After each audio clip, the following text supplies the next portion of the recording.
os que nos acompanham neste dia de hoje para esta charla relacionada com o desencarnar bem. Vamos manter nossos corações, sentimentos elevados em sintonia com os benfeitores amigos, para que nos auxilie o entendimento deste tema que efetivamente nos toca a todos, porque já se disse, mais tarde ou mais temprano tendremos que enfrentar esta realidade chamada de la muerte. Bueno, primeiro, o Espiritismo nos aclara que a muerte não existe. Vamos partir de aí, porque o Espiritismo entende, e é um hecho de la naturaleza, que lo que muere es el cuerpo físico y sigue viviendo el espíritu que es inmortal, creación de Dios nuestro Padre, y de esta forma, en principio, no hay el que temer, porque ya lo hemos hecho muchas veces, o sea, ya hemos pasado por este proceso muchas veces, encarnando y desencarnando en diferentes circunstancias, y entonces ya tenemos experiencia en ese campo. Lo que ocurre es que no nos recordamos. Muy raramente tenemos el recuerdo de encarnaciones anteriores. Y es por esto que parece ser para nosotros cada vez que nos llega el momento de desencarnar una novedad, como si no hubiéramos jamás vivido esta situación. Bueno, vamos entonces examinar con el espiritismo qué tenemos que hacer para desencarnar bien, o sea, no sentir miedo. Y el espiritismo también nos informa por las experiencias de aquellos que ya han ido al otro lado y nos han traído sus informaciones a través de los medios, que hay un periodo de turbación cuando de la desencarnación. O sea, todos, en principio, pasamos por un momento en que nos sentimos turbados, un poco confundidos con la situación de la desencarnación, hasta adaptarnos a la nueva realidad. Es como si estuviéramos dejando una dimensión para adentrar en otra dimensión, y este periodo de transición nos deja un poco turbados, un poco confundidos, y esta turbación puede demorar más o menos a depender de la condición del que está desencarnando. La condición, digo, espiritual, moral del individuo. Los espíritus informan que cuanto más agarrado a las cosas materiales, cuanto más aferrado al mundo físico, más turbado se pone el individuo en el momento de la desencarnación. Y más tiempo dura este periodo de turbación. Bueno, vamos a entender, ¿no?, que la muerte tiene dos sentidos. ¿Está bien? Nosotros estamos hablando de la muerte física. Muere el cuerpo físico, sigue el espíritu viviendo después de esta muerte. Pero hay una muerte que podríamos considerar filosóficamente peor que la muerte física. Más difícil, más compleja, más implicadora de consecuencias para nosotros, que sería la muerte moral. Esta la podemos vivir a cualquier momento. Podremos vivirla ahora mismo si nosotros cometemos una equivocación y que daña nuestra conciencia, o sea, que va en contra de nuestra conciencia. Así que hay que estar muy atento a eso, ¿no? La muerte moral también va a exigir de nosotros, va a tener consecuencias primero y va a exigir de nosotros reparación. ¿Está bien? Bueno, vamos a entender que también muerte es distinto de desencarnación. Tanto es así que el título no es morir bien, es desencarnar bien. O sea, muerte y desencarnación son dos cosas distintas. Hay una diferencia entre la muerte física y la desencarnación. Vamos a entender esto. Estávamos haciendo referencia a aquellas personas que algunas veces están muy agarradas a las cosas materiales, ¿no? A los bienes, agarradas a veces a la familia, a los seres queridos que están dando a las cosas que dicen respecto al campo físico material. Cuando esto ocurre, puede ocurrir la muerte del cuerpo físico y la persona no desencarnar, o sea, no conseguir desprenderse de la materia. y de las atracciones de la materia, de las preocupaciones de la vida física que terminó. Y esta persona se queda atachada, prendida ahí a estas situaciones y por lo tanto no desencarna. Muere el cuerpo, pero no ocurrió la desencarnación. Desencarnar, por lo tanto, es desligarse completamente de los lazos que prenden el espíritu a la materia. Y no estamos hablando solamente al cuerpo físico, a los atractivos, a los intereses del campo material. ¿Está bien? Esto queda claro para poder entender, ¿no? Y efectivamente hay que estar bastante atento, nosotros que somos espiritistas, a estas diferencias para, cuando vivir la situación, saber lo que está ocurriendo con nosotros. Se pregunta, ¿hay ventaja en ser espiritista? Aquí hay una, ¿no? Que es muy objetiva y clara. Es que el espiritista puede estudiar, conocer el proceso por el cual va a pasar antes de que esto ocurra. Por lo tanto, no llegará al proceso de la desencarnación sin saber lo que está ocurriendo. No llegará al proceso de la muerte del cuerpo físico sin saber lo que va a ocurrir, porque tiene oportunidad de entenderlo, de estudiarlo. Bueno, pero vamos a entender también, ¿no? ¿Cómo llega el espíritu en el mundo espiritual? ¿Cómo llega? Allan Kardec nos propone 4 alternativas, ¿no? Para que podamos entender. São alternativas filosóficas, ¿no? Pero que tienen consecuencias tremendas en el proceso de la desencarnación. La primera es el individuo no creer en nada. El individuo vive aquí la vida, no cree que va a seguir viviendo después de la muerte física y entonces cuando llega el momento de morirse el cuerpo, entra en un proceso de turbación terrible, porque no está preparado para lo que viene, siquiera cree en lo que viene. Y aquí vamos a poner una diferencia. El espiritista tampoco cree. No cree que va a seguir viviendo el espiritista. Él sabe que va a seguir viviendo. Es distinto creer y saber. ¿Está bien? El espiritista que estudia la cuestión, que profundiza los conocimientos que el espiritismo nos trae, va formando una convicción. No es más que cree que el alma supervive a la muerte del cuerpo físico. Es que tiene convicción de esto. Sabe que esto va a ocurrir. Y esto le da, en principio, una seguridad. Pero pongamos atención. El que no cree en nada va a tener algunas situaciones que pueden ocurrir con él. Desencarna, no, muere el cuerpo. El individuo ni siquiera se da cuenta de esto. Allan Kardec describe una situación de uno que venía a comunicarse por un medio y creía que estaba en un sueño. Por largo tiempo venía a comunicarse y no aceptaba que había muerto el cuerpo.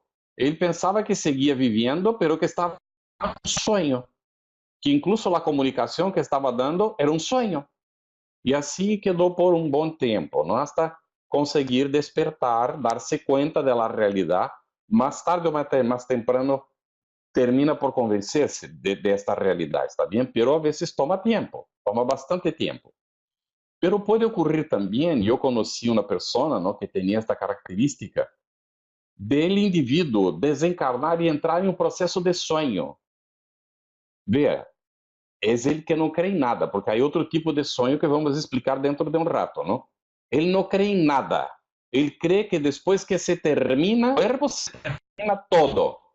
Y algunos entran en un sueño. Duermen por tiempo indeterminado. Quedan ahí pendientes de la asistencia de los que están despiertos, que conocen la realidad espiritual y siguen cuidando de la vida. Y tienen que cuidar de estos individuos también, que llegan ahí y que simplemente porque no creen nada se duermen, ¿no? Yo conocí a una persona que tenía esta convicción. Yo estaba durmiendo antes de nacer y seguiré durmiendo después que muere el cuerpo, después que me muera, él decía, ¿no? Porque pensaba que iba a morirse. Y de hecho, ¿no?, probablemente estuviera dormido, le sacaron del sueño para ponerlo en la reencarnación, y cuando él desencarne, como no despertó, no aprovechó la oportunidad, va a volver a dormir otra vez. ¿Por cuánto tiempo? No se sabe. ¿Bien? Bueno, él es entonces el que no cree en nada, es el teórico de la nada. Es un creyente, pongan atención en esto, no es un descreyente, es un creyente que cree que no hay nada después de la muerte física. Es un creyente, porque como hemos dicho, hay. Es un fenómeno de la naturaleza, pero el individuo no lo admite y él dice que nosotros somos creyentes porque creemos que hay. Pero de hecho él es el creyente porque cree que no hay. Bueno, ahí viene la segunda opción, que sería la integración la integración en el todo universal.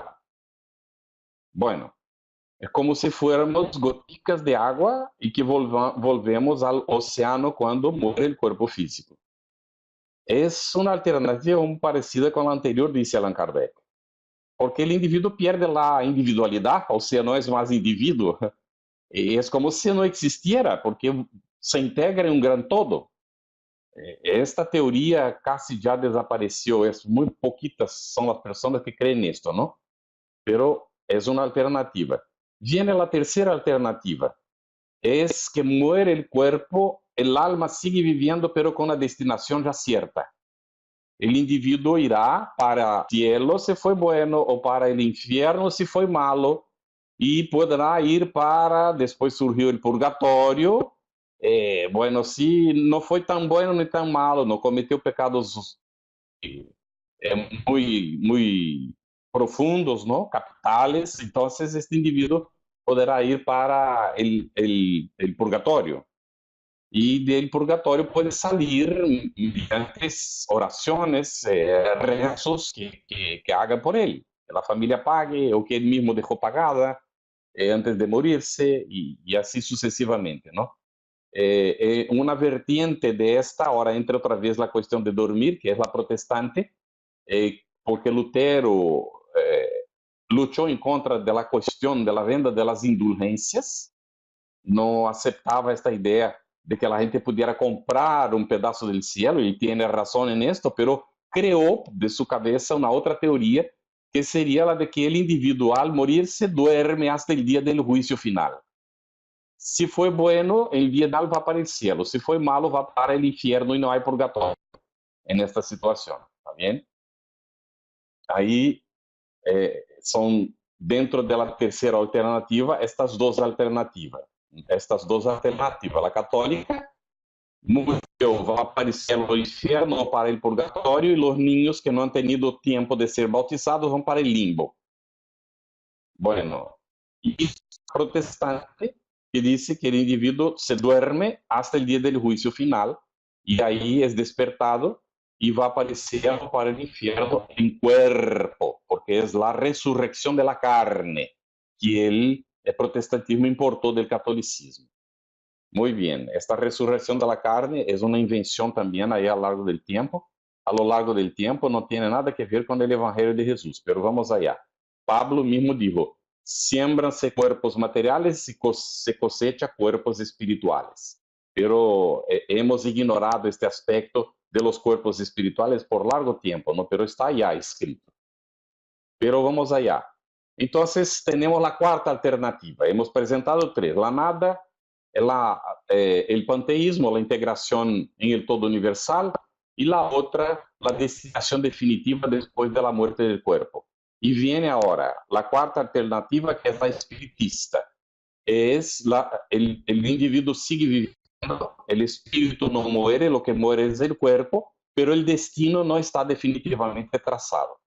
El individuo sigue igual como es, llega al mundo espiritual, es acogido por familiares, seres amados y queridos, su ángel de la guarda, va para ciertos sitios como escuelas, como colonias que existen en el mundo espiritual, estudia, sigue estudiando, hace un balanceo de sus posibilidades, de lo que ya venció, de lo que le queda vencer, y programa una siguiente encarnación o reencarnación para seguir su evolución espiritual.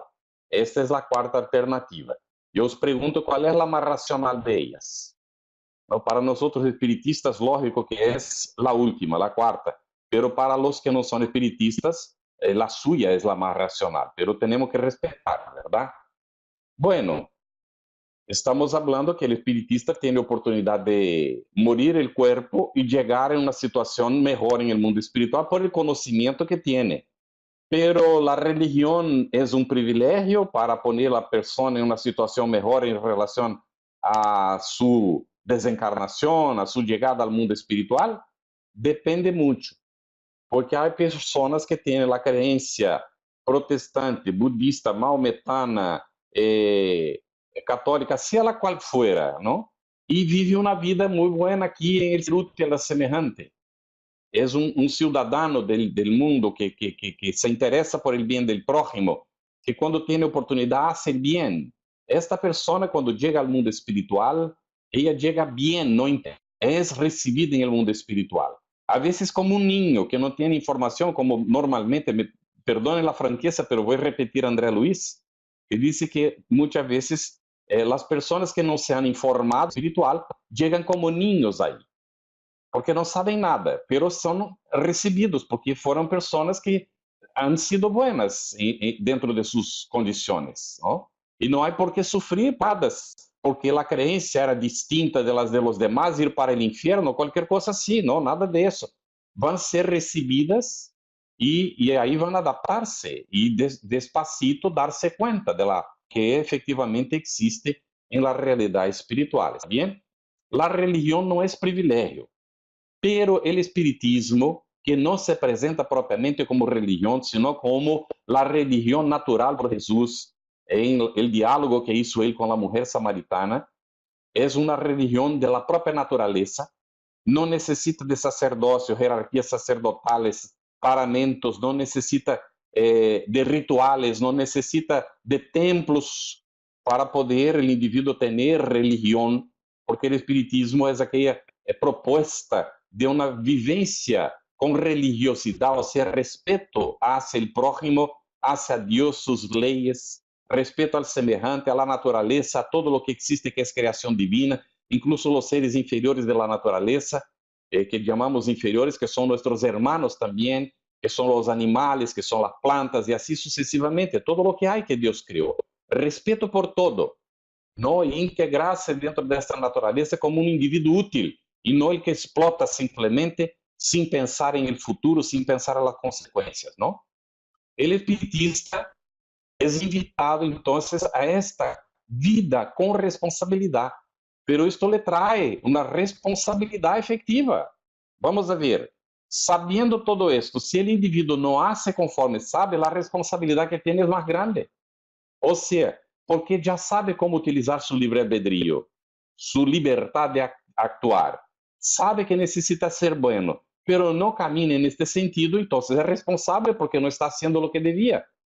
Y ahí ocurre lo que nosotros vamos a encontrar en la revelación de los espíritus superiores, que son los espíritas en el umbral. Hay que examinarlo, ¿no? Obreros de la vida eterna, en el capítulo 8, nos pone un caso de una señora que estaba en el umbral. Va a la excursión André Luis con varios otros espíritus para ir recorrer a espíritus necesitados que ya están despiertos, que ya tienen condiciones de ser retirados del umbral. Y ahí encuentra a esta mujer en un charco horrible. Y ella gritaba, socórranme, socórranme. Yo fui espiritista, yo he conocido al doctor Becerra de Menezes. ¿No? Y estaba ahí sufriendo en esta situación. Yo os pregunto, ¿no? Pero Dios mío, siendo espiritista, ¿por qué está? Vale la reflexión, ¿no vale? ¿Por qué estaba en esta situación? Porque sabía, pero no hizo. Para nuestra conciencia vale más hacer que saber. Atención, estamos hablando entre el individuo que es creyente y el que sabe. El espiritista no cree simplemente, él sabe. Pero esto le conlleva una responsabilidad más grande. Tiene que actuar conforme. Esto no es amenaza, es la acción que el espiritismo nos trae. Es una información preciosa para nosotros, ¿no? Entonces, el espiritista puede ir para el umbral. Para el infierno no va porque infierno no existe, ¿no? De hecho, si hubiera infierno, sería donde estamos nosotros, aquí en la tierra. Que planeta de expiación y pruebas, que recién sale de esta situación, aún hay muchos dolores, muchos sufrimientos. Aquí venimos para pagar nuestras deudas, para quitar nuestros débitos, ¿no? En otras palabras, para solventar los problemas que hemos dejado pendientes, para aprender a amar, a respetar al semejante, Y nuestro más grande desafío aquí es aprender a relacionarse. La relación de unos con otros es uno de los más grandes desafíos de nuestra existencia. Así que ahí estamos con esta propuesta, ¿no?, que el Espiritismo nos trae, de esta realidad de la vida, que la espiritual es nada más que una secuencia natural de esta que estamos aquí, y cuando estamos allá, esta de aquí es una necesidad para aquellos que aún no han sacado todo el provecho que el planeta Tierra le puede brindar en términos de evolución. Así que el individuo necesita reencarnar mientras no se desprenda de las necesidades materiales. ¿Está bien? Bueno, visto esto, ¿cómo es que el espiritista llega en el mundo espiritual entonces? O vamos a poner de manera amplia, ¿cómo llega la persona en el mundo espiritual de hecho? Vamos a poner una situación, ¿no? Y voy a poner yo para que vosotros no penséis que yo esté haciendo cualquier deseo relacionado con otras personas, ¿no? No tiene nada que ver. Muchos quieren vivir muchos años. Yo también quiero porque la vida en el campo material es una oportunidad preciosísima, ¿no? Preciosísima. Es una inversión actualidad en nosotros impresionante, ¿no? Hay que aprovechar mucho este momento de la reencarnación. Pero supongamos que yo estoy hablando con vosotros aquí, me da una síncope y ¡puf! Voy para el mundo espiritual. ¿Cómo es que voy a llegar en el mundo espiritual? Igualito como estoy ahora. No cambia nada, ¿no? Probablemente, si no me doy cuenta, sigo hablando para vosotros, hasta darme cuenta, ¿no?, de que el cuerpo se cayó ahí y yo estoy en el proceso de la desencarnación. Pero normalmente, en los momentos siguientes, entra la turbación. Bueno, ¿cómo es esta turbación? Son las influencias del cuerpo físico, material, en el espíritu que se está desprendiendo, que está preso a la organización, que está prendido a ella por los lazos periespirituales. Así que el espíritu sigue recibiendo las repercusiones del cuerpo en agonía, en el proceso de la muerte, por intermedio del perispíritu. Así que él no está ni en la realidad espiritual todavía, ni más puede estar en la realidad material. Si el individuo es agarrado a la materia, no quiere morirse, no quiere que el cuerpo muera. Imagínense, el cuerpo no tiene más condiciones y el individuo está insistiendo para, vamos a tener un ejemplo de esto, ¿no?, insistiendo para que el cuerpo siga viviendo, para que siga acoplado. Entonces sufre mucho más. Quando se conforma, acepta a realidade, não? E então, 10 horas, se prepara, abre seu campo psíquico para receber o auxílio de seu mentor espiritual, de los buenos espíritos, espíritos familiares. Eles vêm, lhe transmitem pases, oram com ele, e ele mais facilmente se desprende. Quem queira saber, não conhecer um caso de desprendimento, leia Volvi. Se nos dá o tempo, vamos narrar um pouquinho mais ao final sobre este livro. E aí temos, não? É um exemplo bem característico de um espiritista desencarnando. Pero há outros exemplos, e obreiros da vida eterna, por exemplo, que também queremos citar aqui, não? Bueno, de todo esto que estamos hablando, el conocimiento intelectual ni siempre ofrece discernimiento emocional. Está en el libro Tormentos de la Obsesión. El conocimiento intelectual ni siempre ofrece discernimiento emocional. A veces sabemos, como estamos comentando, nos facilitaría, pero si el individuo no tiene discernimiento emocional, seguirá turbado, perturbado, emocionalmente librado. Tendrá una desencarnación más dolorosa, que durará más tiempo, ¿no? Porque el conocimiento solamente no es suficiente. Hay que trasladar esse conhecimento para adentro, para o campo emocional, para o autoequilíbrio do indivíduo, para ter paz de consciência, tranquilidade emocional, para chegar ao mundo espiritual de uma maneira pacífica e tanto quanto, se é possível, passiva, sem reações, sem exigências, sometiendo-se de maneira voluntária ao processo que é natural e que quando nós não nos sometemos, estamos rebelados contra ele e sofrimos. porque queremos a veces comandar el proceso, porque queremos que sea diferente, porque tenemos miedo de lo que está ocurriendo, porque no sabemos lo que va a ser, aunque yo conozca intelectualmente, pero yo no sé si estaré bien en mi campo emocional, en mi conciencia, en relación con lo que voy a encontrar. Entonces llega perturbado porque tiene ansiedades.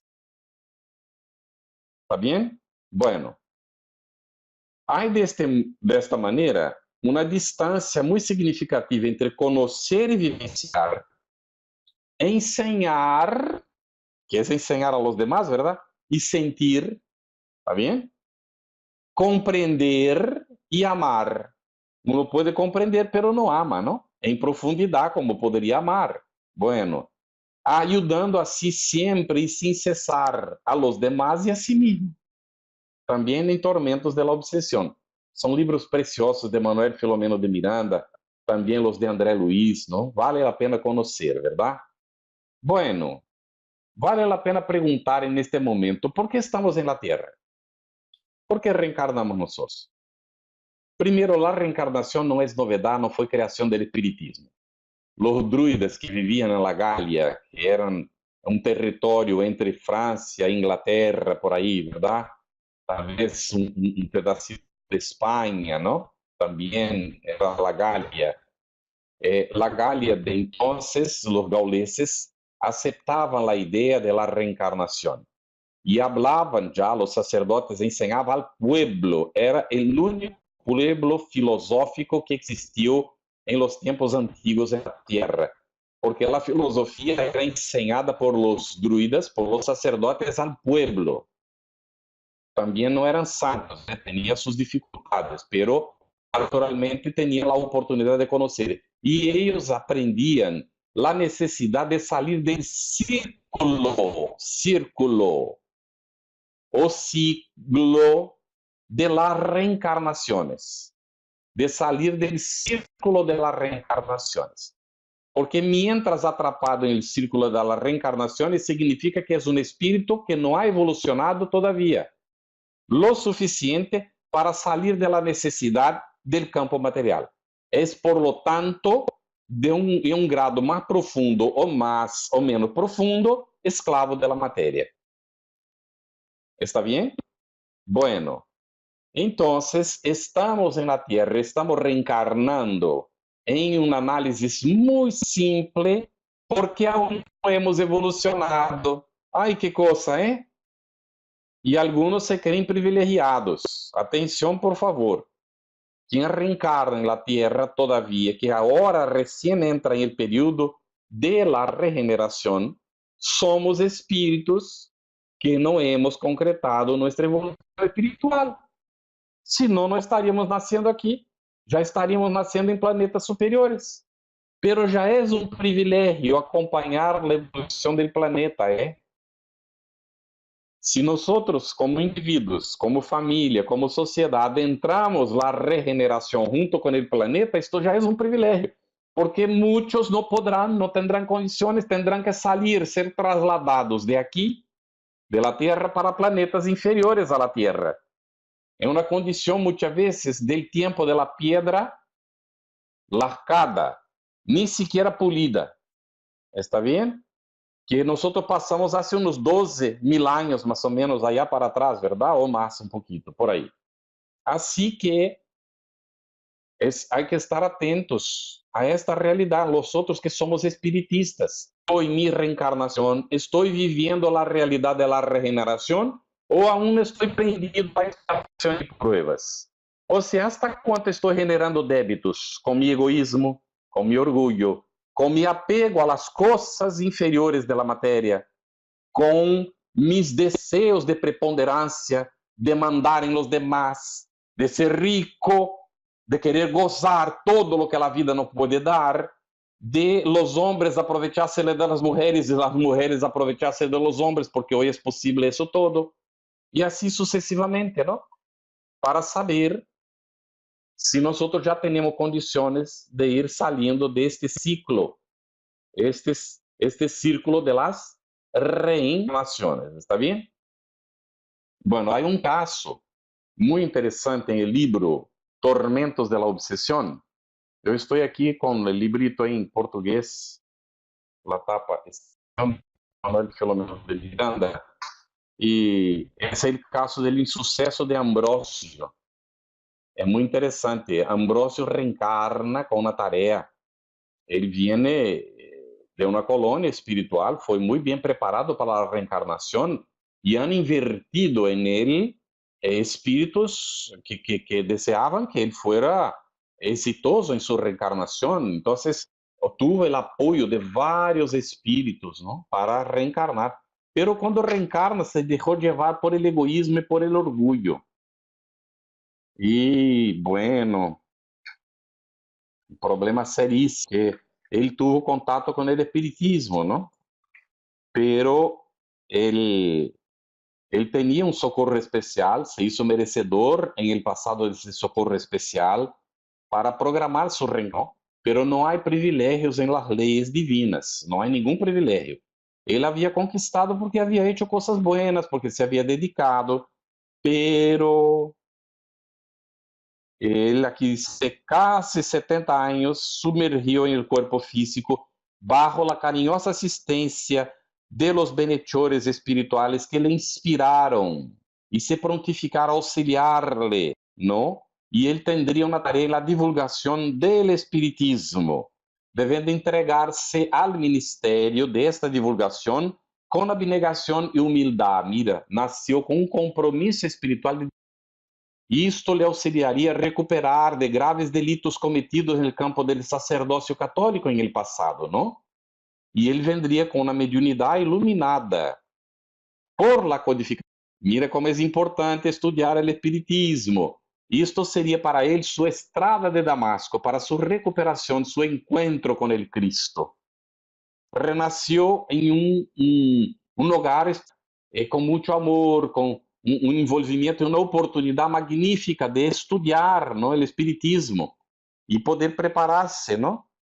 Pero ele tinha vários companheiros desencarnados que estavam no mundo espiritual, que foram companheiros da Igreja Católica, que tinham muita rabia, não? Muito rencor, e já desde o começo da reencarnação tinham acesso por os compromissos do passado. Ele tinha que resistir a estas influências, não? E então a mamá dele auxiliava porque também era portadora de mediunidade, não?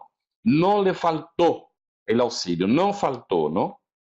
Pero entonces algumas pessoas pensam que a mediunidade é um privilégio divino. Aqui se aclara que não é isto, não? Então ele passou por la infância relativamente, não, em la adolescência, quando os fenômenos, não, já começaram a manifestar-se de maneira mais ostensiva, ele foi levado a um centro espírita para receber a orientação, não? Chegou à idade lá, dedicado ao trabalho mediúnico, e então atraiu a atenção de pessoas que eram desacostumbradas com as autênticas manifestações espíritas e começaram a cercar-lhe com privilégios, com elogios, e então a destacar sua personalidade. E ele então se foi deixando involucrar e bueno, ele tinha exteriorizações del ectoplasma, tinha uma faculdade efetivamente muito boa, não? E recebeu mensagens de alerta, de orientação, pero se criou uma pequena corte de assessores ociosos, desorientados, não? Que não tinham compromisso com o bem, e lhe foram influenciando, ele aceitou isso, não? E os mentores espirituais, depois de insistir, não tiveram outro remédio senão alejar-se, porque ele não les aceitava as orientações, e eles estão em livre albedrío, não? Então, o indivíduo logo se puso exótico, um tanto quanto distinto, começou os conflitos sexuais, não? Porque não conseguia controlar-se, e também, então, começou a involucrar-se em situações assim raras, e, bueno, inspirado por essas entidades vulgares, começou a ser comentadas nas charlas, que já não coadunava mais, não combinava com a orientação espiritista, destacando, então, as experimentações sexuais como válidas, e aí foi, não, entrando nesse campo, não? y hubo una mudanza radical. Entonces los espíritus superiores rechazados por él no tuvieron otro remedio sino dejarle efectivamente y aguardar nuevas oportunidades, ¿no? Y entonces se alejó de los sufridores, ¿no? Pasó a tratar mal a las personas, a los compañeros, a ser agresivo con los que le buscaban, ¿no? Y entonces pasó de una obsesión simple a una fascinación y por fin, aturdido, se entregó a una subyugación. Los espíritus inferiores le utilizaban. En este estado de alienación espiritual y moral, se tornó estrella de fiestas de futilidad, aplaudido por los incautos, sus semejantes, y mentalmente fue acometido por las influencias de los enemigos desencarnados que le explotaban y le inducían a la pérdida del contacto con los benhechores de la vida mayor, ¿no? Se fue perdido totalmente, ¿no? La mediunidad de servicio para los que vienen a la tierra por intermedio de la reencarnación. Pero el individuo necesita tener efectivamente humildad para aceptar la directriz y todos se acordarán lo que Manuel dijo a Chico, que tenía 3 orientaciones para darle al comienzo si él aceptaba trabajar con él con la mediunidad. La disciplina era la primera, la disciplina era la segunda y la disciplina era la tercera. Sin disciplina, el medium cae en las trampas de la espiritualidad inferior. Bueno, este es el caso Ambrosio. Vamos citar ahora 5 casos de desencarnación en obreros de la vida eterna. Es solo relembrando para quien ha leído, y quien no ha leído es un incentivo para que lea. Es una obra magnífica simplemente, ¿no? El primer caso de desencarnación, son 5 casos que se examinan en el libro, es el de Dimas, espiritista. Desencarnaba antes del tiempo. André Luiz pensava que ele era como Dimas, seria como ele, um suicida, pero recebeu uma orientação dura, porque Dimas desencarnava antes del tempo por sacrifício, por dedicação a semejante. E isto não é suicídio, é totalmente al revés, não? Pero ele não supo preparar a família para proteger o hogar. Não supo preparar os suyos. El hogar no estaba preparado, la familia no estaba preparada para la protección del hogar. De esta forma, mientras desencarnaba Dimas, había interferencias de la familia y de los amigos, con sus chantos, con las anedotas y la interferencia de espíritus inferiores que venían a buscar a Dimas, atraídos por los que estaban en el sepelio, desorientados, que no saben para qué sirve el sepelio, y que al revés de orar y estar circunspectos, estaban ahí haciendo chistes y narrando anedotas para los demás circunstantes, no interesados en cosas inútiles. Así que esto perturbó a Dimas. Es solo un resumen, como hemos dicho. El segundo caso es de Fabio, es un padre tuberculoso. Este supo vivir bien para bien morir, para bien desencarnar, ¿eh? Era también espiritista y supo preparar a la familia. Y ahí está descrita el momento en que él se despide de la familia. La familia, lógico que va a sentir su ausencia, pero está conformada, está sintonizada con la asistencia. Después, el tercer caso es un caso de Albina, la protestante. No ocurrió la desencarnación. Hubo se pospuso la desencarnación. Pero esto es posible, sí es posible. Y André Luiz lo describe con una maestría. Y solo les voy a poner, para quien no la ha leído, no ha desencarnado porque un nieto de 5 años pidió que no desencarnara. Lean, quien no la ha leído, y quien ha leído se va a recordar, ¿no? Cómo fue que este niño de 5 años logró que la abuela no desencarnara en esta situación. ¿Está bien? Bueno, después el cuarto caso es el caso de Cavalcanti. Cavalcanti era católico, romano. No poseía bastante educación religiosa para el intercambio deseable, dice André Luiz. era como um ninho espiritual. Estava desequilibrado. Ele queria ver a esposa para reconciliar-se com ella e não se dava conta de que se já havia desencarnado ella, não? Muito perturbado, não? E estava em um processo de vampirismo na enfermeria. Era terrível o que André Luiz descreve, não? E não vou entrar em detalhes, para quem não ha leído, se vai recordar. Quem não ha leído, leia, por favor, para poder enterar-se de como chega uma pessoa que está agarrada à matéria ou agarrada às problemáticas da vida material e que não tem noções da realidade espiritual claras, não? Só tem informações muito pobres da realidade espiritual. O quinto caso é de Adelaide. Adelaide é um espírito superior reencarnado. Ella veía a Bezerra de Menezes, que aí estava dando a assistência. Ella tinha tantas condições que se desprendia com facilidade do corpo. E com isto podia cooperar em seu próprio desenlace, ou seja, em seu próprio processo de desencarnação. Ella mesma foi desprendendo o perispírito do corpo hasta que quedou solamente o final, que prende a mente espiritual ao cérebro físico, e então Bezerra de Menezes, su momento viene e rompe com este laço, verdade? É magnífico ler este caso de desencarnação. Nos llena de ânimo, de boa vontade, de ganas de crescer para poder ter condições de no dar trabalho, de cooperar em el próprio processo de desencarnação, não?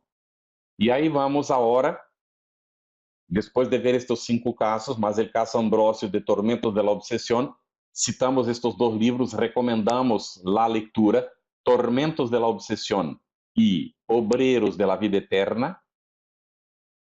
Vamos sacar um tramito de Obreiros de la Vida Eterna.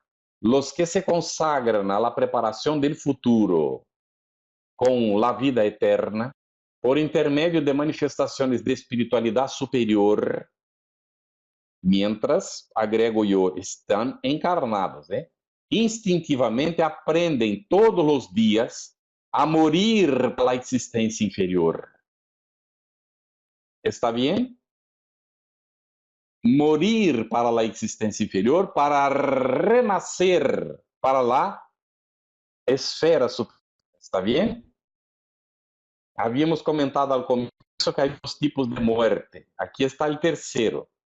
Hay la muerte física y hay la muerte moral, de los que se comprometen con el campo material, con su propia conciencia, que no hace el bien, que practica el mal, tienen la muerte moral.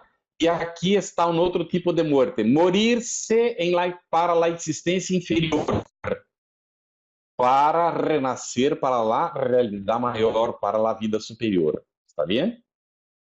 Vamos então ao caso hermano Jacobo, para finalizar nossos comentários e ver se há tempo para alguma pergunta, não? Está envolvido. Hermano Jacobo foi um espiritista.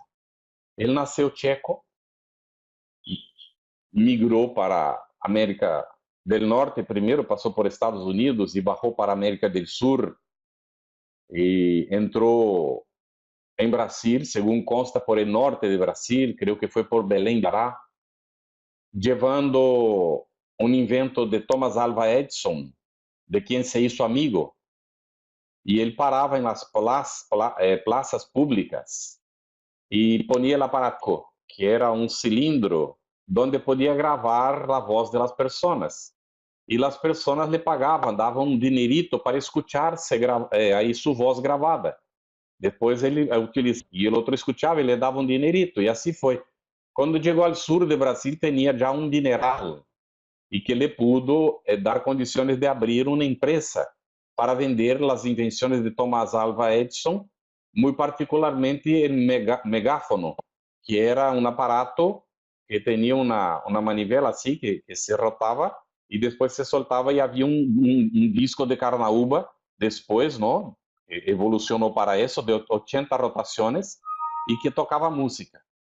E ele, Frederico Figner, ha criado o primeiro sello musical de Brasil, que é Odeon, e com algum tempo descobriu o espiritismo se enteró de la realidad que el espiritismo traía y se hizo espiritista, se casó, tuvo varias hijas y, y trabajaba mucho. El hombre no tenía tiempo, corría para acá, corría para allá, y subía los cerros de Río de Janeiro llevando alimento y medicación para las personas necesitadas. Y en la Federación Espírita Brasileña llegó a ser vicepresidente, trabajaba muchísimo, tenía hora cierta ahí para estar atendiendo a los necesitados. Y él le gustaba estar con los que necesitaba, ¿no?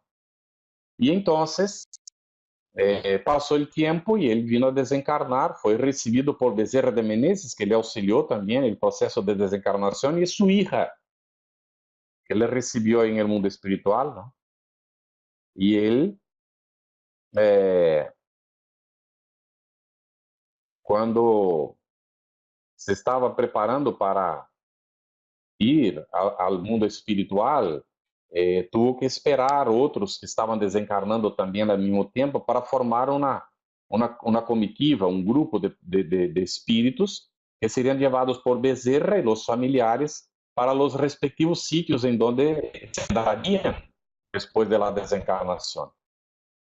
Y él está ahí aguardando cuando ve que va llegando una maestra de escuela que alfabetizaba niños del interior de Brasil. Una persona que nadie escuchó hablar de ella nunca ni jamás, ¿no? Pero ella venía cercada de niños espirituales que le acompañaban en fiesta de alegría, ¿no? Por recibirla en el mundo espiritual, por la labor que había hecho ella de educar a los niños. Y ella venía llena de luz, ella brillaba por adentro. Y él miró a sí mismo y vio que él no tenía esa luz y sintió envidia en aquel momento. Fue terrible, ¿no? Y la hija le miró y le dijo, papá, fue suficiente para que él se diera cuenta y se corrigiera, ¿no? Para no estar sintiendo envidia. Envidia es algo terrible, nace adentro de uno se da cuenta que o carcome adentro, ¿no? Es como una lepra, es como un bicho que roe por adentro, ¿no? Horrible. La envidia es horrible. Y él tuvo que corregirse en aquel momento, ¿no? Y entonces siguieron. Y él quedó en un cierto sitio y esta maestrina ahí siguió ascendiendo a planos superiores, porque ella tenía luz para poder subir. Y ahí el librito, que es finito, no es grueso, va a describir toda su saga, toda su lucha para poder, al final del libro, él describe, no voy a decir, quien no ha leído, por favor, lea para poder ver qué ocurre con Frederico Figner, hermano Jacobo, en aquel momento maravilloso, ¿no? Que está ahí puesto en el libro y que nos llena de esperanza a todos nosotros para poder seguir luchando, para desencarnar bien, aprovechando esta encarnación de la mejor forma posible, para llegar al mundo espiritual, no dando mucho trabajo a los mentores amigos, para realizar el esfuerzo de ser útil lo más pronto posible, sin mucha turbación, cuando lleguemos a esta realidad que llamamos mayor, que es la verdadera patria, la patria espiritual. Desencarnar bien implica necesariamente en vivir bien. Si vivimos bien, sintonizados con el bien, practicando el bien, sintiendo el bien, nosotros podremos desencarnar. Termino aquí, María Giles, si es el caso de tener preguntas.